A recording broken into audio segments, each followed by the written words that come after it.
To animate your point with the animated geometry, we will take scatter for our points.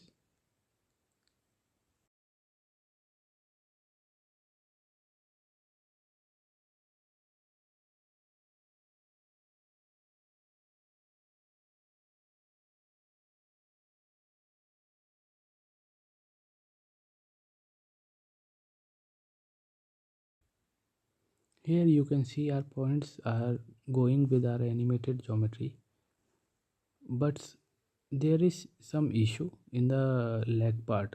Our point is jittering there.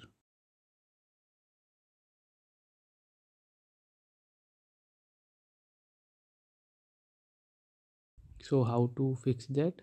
So we will take time shift before the scatter and freeze the first frame,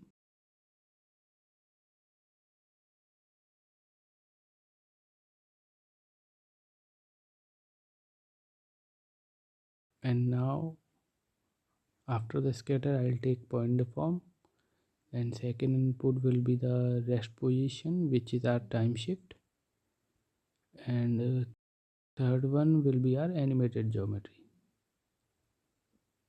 And now our particle will stick to the animated geometry.